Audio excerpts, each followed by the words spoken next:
Assalamualaikum warahmatullahi wabarakatuh. Waalaikumsalam warahmatullahi wabarakatuh.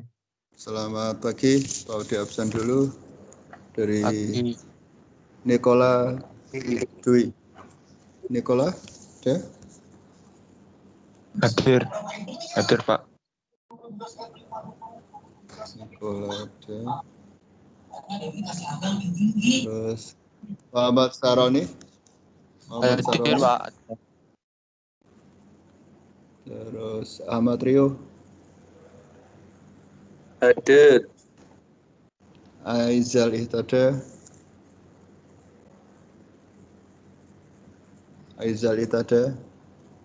Ulinuha. Hadir. Yoga Rifki. Hadir. Oke, Pak Udi mulai. Hari ini Pak Udi mau menjelaskan tentang materi. Tapi sebelumnya Pak Udi sudah infokan di akun kalian masing-masing. Kalian bisa melihat banyak pengumuman yang sudah Pak Udi share. Salah satunya adalah Pak Udi buatkan satu YouTube. Ya, nanti dibuka. Tak buka ke sebentar, tak lihat ke aja. Pak Udi sudah buatkan satu YouTube, di mana YouTube itu menjelaskan tentang proses, ya, menjelaskan tentang proses video pembelajaran yang Pak Udi tunjukkan di kelas M4, ya. Modelnya seperti ini. Nanti bisa dilihat video pembelajarannya, ya. Di sini, ya, di sini Pak Widi menerangkan tentang bagaimana cara membukanya. Nanti bisa dibuka ya, masing-masing bisa dibuka linknya. M4, Pak Widi buka kelasnya. Setelah kelas terbuka, Pak Widi nanti di situ Pak Widi menjelaskan bahwa saluran ada 3, umum, panduan materi, dan webinar. Ya. Kemudian Pak Widi menjelaskan juga tentang di umum itu apa saja, di panduan materi itu apa saja, Pak Udi munculkan di situ. Ya, seperti ini umum. Di umum ini Pak Udi bisa menjelaskan bahwa ada info terbaru hari Selasa. Infonya adalah daftar yang hari ini masih belum mengerjakan itu siapa saja. Nanti bisa dilihat di sini. Ya, bisa dilihat di videonya ini. Nanti dilihat seperti ini. Nanti kalian bisa lihat. Oh, info terbaru Pak Widi ini. Lihat di pengumuman. Kemudian download dulu atau klik dulu. Apa sih daftar ini isinya apa? Yang ini isinya aja. Satu daftar tugas perbaikan kuis, ya, atau tugas kuis, dan satu adalah tugas offline membuat langkah kerja. Ya. Nanti dilihat apakah kalian ada di daftar ini apa tidak. Ya, kalau kalian ada di daftar ini, tolong dikerjakan tugasnya. Ya. Cara pengerjaan tugas ada di sini semua. Kalau dijelaskan sekalian di sini. Ya. Tutorial juga sudah Pak Udi share di sini. Ya, tutorial dalam bentuk PDF ini dan tutorial dalam bentuk link yang Pak Udi putar ini. Ini YouTube ini. Ya. Terus ini materi. Di panduan materi itu ada materi dalam bentuk YouTube dan materi dalam bentuk PDF. Nanti diklik aja materi Pak Udi yang Pak Udi ajarkan di sini semua. Ya. Terus selanjutnya, cara pengerjaan tugas. Cara pengerjaan tugas, ya, cara pengerjaan tugas sebenarnya Pak Udi sudah sharekan di sini. Ya, cara pengerjaan tugas Pak Udi sudah sharekan di sini. Ya, dimulai dari proses bagaimana cara membuat tugas, terus siapa saja di sini juga Pak Udi sudah siapkan. Sing ikut daftar perbaikan kuis siapa saja ada di YouTube semua. Ya. Kemudian bagaimana cara gabung atau bagaimana cara mengerjakan tugas ini Pak Udi sudah ada di PDF ini, ada di PDF semua. Sudah Pak Udi share juga, nggak perlu Pak Udi jelaskan, nanti dilihat aja sendiri. Pak Udi di sini hanya menerangkan bahwa YouTube ini Pak Udi menerangkan semua prosesnya. Nanti bisa dilihat. Nah, ini ada tambahan di sini. Di tutorial ini ada link absen. Tujuannya apa? Setelah pembelajaran dengan Pak Budi ini, terus kamu mau mengerjakan tugas ya, ini linknya link absennya diklik. Nah, link absen ini diklik, nanti akan muncul seperti ini. Ya, linknya di sini muncul. Nanti tinggal ngisi aja. Namamu siapa? Ya, dipilih namamu siapa. Terus nanti jenis kegiatannya apa? Hari ini misalnya membuat tugas offline, ya. Pilih yang tugas offline. Mapelnya apa? Pilih. Waktu pembelajarannya dipilih. Ya, terus kemudian wali kelasnya siapa? Dipilih. Kompetensi kaliannya apa? Kelas berapa, wali kelasnya siapa, terus guru mapelnya siapa, sudah Pak disiapkan di sini. Ini cara absennya, ya, cara absennya. Nanti tinggal dipilih, habis itu submit aja. Nah, terus untuk pengerjaan tugas sekarang, pengerjaan tugas kalian bisa melihat di sini, ya. Pengerjaan tugas bisa melihat di sini. Klik tugas, klik tugas kalian bisa melihat dari sini atau dari tugas yang ada di sini. Dilihat dari HP kalian masing-masing yang sudah buka GTM, ya, yang sudah buka tim. Setelah kamu lihat tugas, nanti akan muncul di sini. Akan muncul tugasnya apa? Misalnya membuat langkah kerja. Pak dia akan memunculkan di sini yang durung mengerjakan siapa saja. Oh, yang baru mengerjakan baru 5 anak. Siapa saja 5 anak itu? Pak dia ada di sini semua. Sudah saya rekamkan semua. Ya, kalau keterangannya tidak dikumpulkan berarti belum mengumpulkan. Ya, tapi kalau sudah posisinya di sini, berarti anak ini seperti ini ya. 5 anak ini sudah mengumpulkan. Mungkin Nikola ini ada nanti bisa chat Pak Wedi, nanti bisa dilihat kenapa belum saya kasih nilai. Ada yang perlu saya tanyakan sebenarnya. Sudah mengerjakan, cuman untuk nilainya berapa Pak Wedi butuh ada yang Pak Wedi harus tanyakan di situ. Nanti dicat aja ya untuk proses pengerjaannya.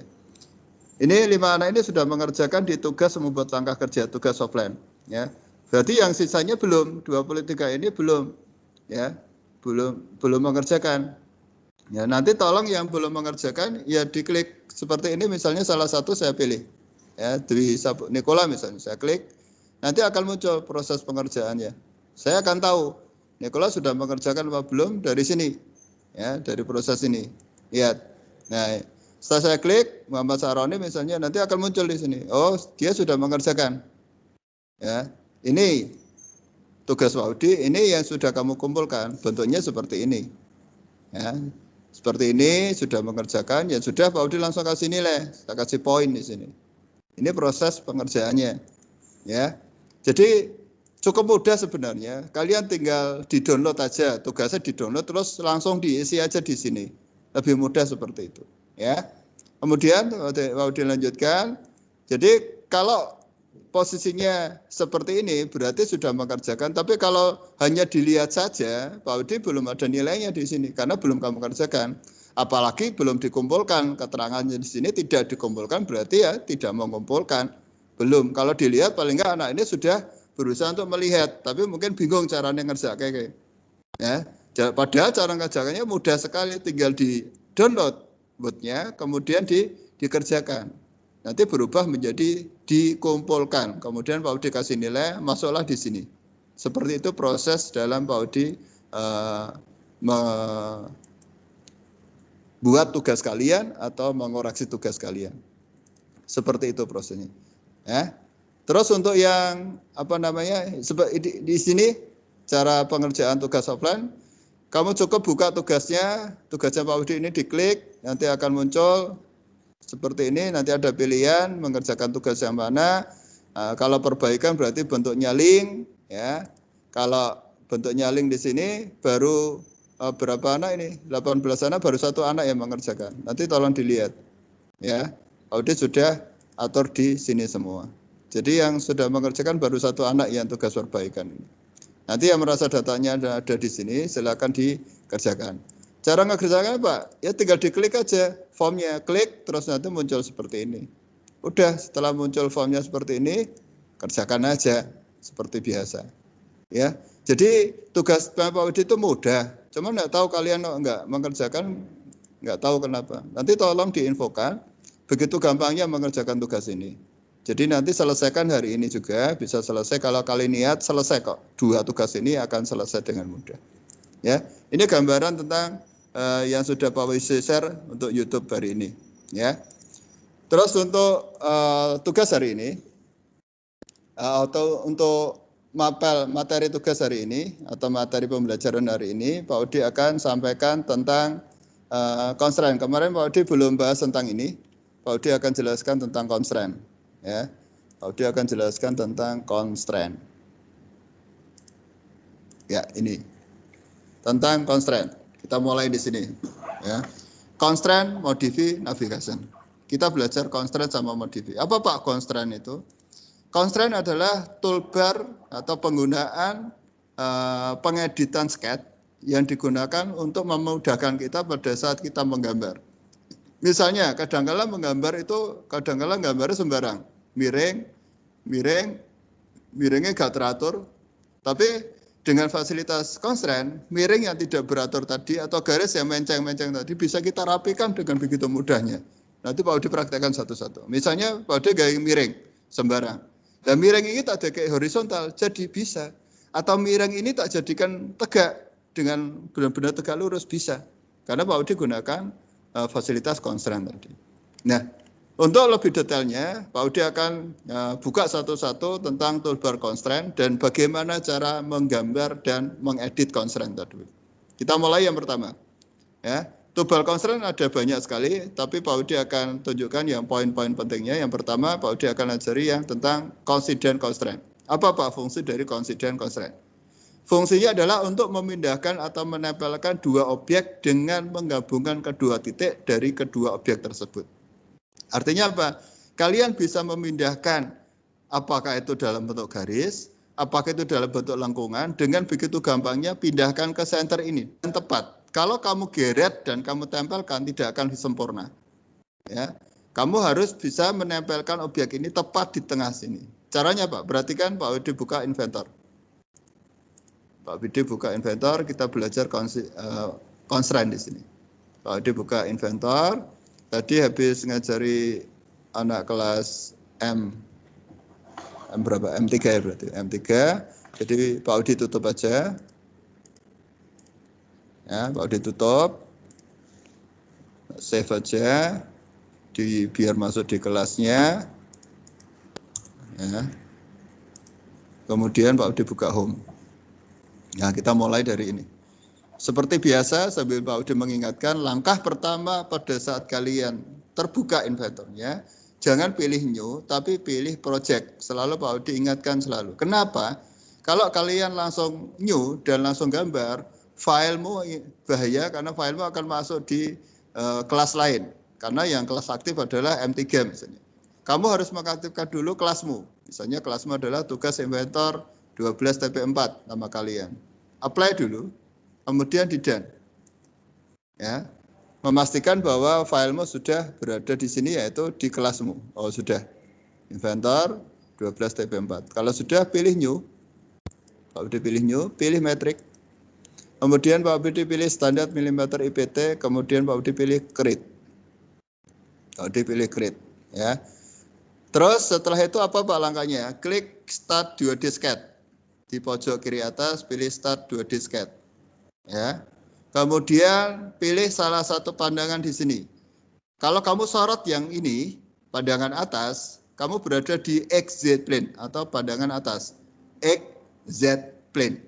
Tapi kalau kamu pengen di pandangan depan, namanya adalah XY plane.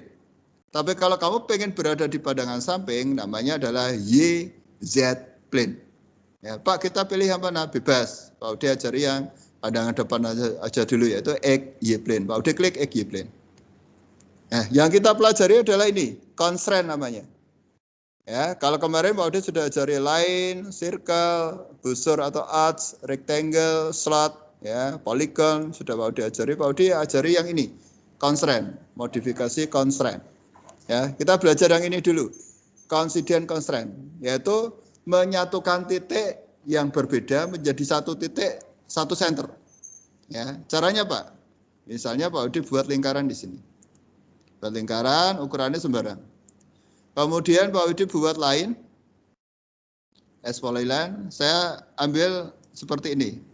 Bentuknya saya gerakan sesuai gerakan tangan saya. Agak melengkung-melengkung ya nggak apa-apa, namanya aja S polyline. Nah, kemudian ya, jadinya melengkung-melengkung seperti ini. Kadang-kadang saya butuh gambar yang seperti ini. Kalau lurus kan biasa. Nah, saya mau menempatkan ini tepat di tengah sini. Kalau Pak Udi geret seperti ini, kelihatannya pas, kelihatannya, oh pas. Oh ini bisa Pak, oh pas. Tapi setelah Pak Udi zoom, oh meleset. Karena tidak akan bisa pas kalau kamu geret manual. Nah caranya bagaimana Pak? Ya, caranya adalah kalian gunakan ini, namanya adalah coincident constraint, yaitu klik garis yang akan kamu buat, ini kamu klik, tempelkan di sini. Secara otomatis dia akan nempel pas, tidak kurang, tidak lebih, pas di senternya, secara otomatis. Atau misalnya, Pak, saya mau menempelkan, saya aktifkan dulu consider constraint-nya. Ini, ujung ini saya tempelkan di sini bisa, Pak? Bisa. Klik, dia langsung nempel. Pas. Ya. Benar-benar pas, tidak meleset. Atau, Pak, saya mau menempelkan ujung bawah ini, saya tempelkan di sini. Bisa, Pak? Bisa. Pindah ke atas. Inilah coincident constraint, fungsinya untuk menempatkan dua titik yang berbeda menjadi satu titik yang center atau sama, ya, menggunakan fasilitas coincident constraint. Yang kedua, Pak Udi ajari parallel constraint, ya. Apa itu Pak parallel constraint? Pak Udi bukakan materinya dulu biar nanti lebih paham. Sambil Pak Udi ingatkan bahwa materi yang Pak Udi sampaikan ini sudah ada di panduan materi. Nanti download aja namanya modul praktikum CAD sama modul Inventor 2017. Ada di situ. Yang kedua, Pak Udi ajari parallel constraint. Apa Pak fungsi dari parallel constraint? Untuk mensejajarkan terhadap objek lain. Misalnya, Pak Udi membuat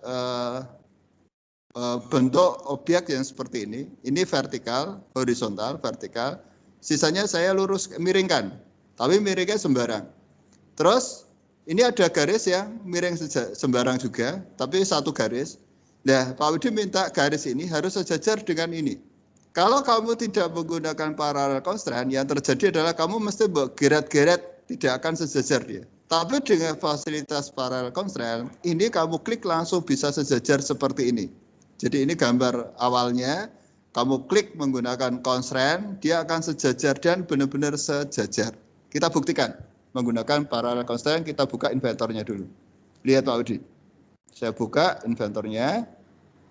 Pak Udi buka inventornya. Terus Pak Udi mau buat yang ini, gambarnya seperti ini, sederhana. Pak Udi buat garis sembarang dulu. Lain, saya buat di sini aja. Ke atas sembarang, ke kiri juga sembarang, ke bawah sembarang, sudutnya ini.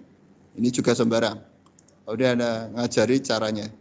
Kemudian Pak Udi buat garisnya juga garis sembarang gini. Nah, seperti ini. Ya, misalnya seperti ini. Dan misalnya Pak Udi minta tolong ini nanti sejajarkan dengan ini ya. Atau mungkin Pak Udi minta ini nanti sejajarkan dengan ini ya. Atau juga Pak Udi minta ini nanti sejajarkan dengan yang horizontal ya. Ya, bisa Pak, bisa dengan sangat mudah sekali. Pakai apa Pak? Pakai ini. Namanya adalah parallel constraint. Perhatikan caranya. Klik parallel constraint atau aktifkan. Kemudian klik garis yang mau diparalelkan atau disejajarkan. Terus kemudian klik garis yang akan digunakan sebagai patokannya mana? Ini Pak, nanti akan sejajar dengan ini secara otomatis. Atau ya, atau klik parallel constraint ini mau kamu sejajarkan dengan vertikal misalnya. Bisa Pak, bisa. Klik aja. Nanti dia berjajar. Vertikal sejajar. Sama. Padahal tadi miring.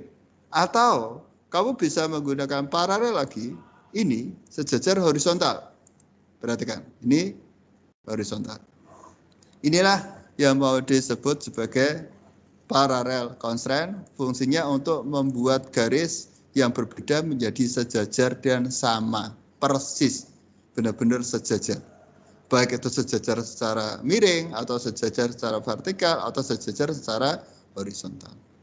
Ya, itu contoh yang kedua atau menu yang kedua itu parallel constraint. Yang ketiga sekarang, ya, Pak Udi cepat sedikit. Tangan constraint. Apa Pak fungsi tangan constraint? Pak Udi buka lagi untuk materinya biar tahu bentuk materinya dulu. Ya. Yang ketiga, tangen constraint. Fungsi dari tangen constraint adalah untuk menyinggungkan dua buah objek lingkaran, lingkaran ketemu lingkaran, atau lingkaran ketemu garis. Secara otomatis, nempel dewe. Lingkaranmu waduh kaya apa, kamu klik ini, dia langsung lari diri sendiri nempel. Ya, lingkaran mau kamu atur jauh kemana, sejauh apapun, kamu klik, dia langsung nempel sendiri. Ya, bisa lingkaran dengan lingkaran, bisa lingkaran dengan garis. Namanya adalah tangen constraint untuk menyinggungkan dua buah objek lingkaran dengan lingkaran atau lingkaran dengan garis.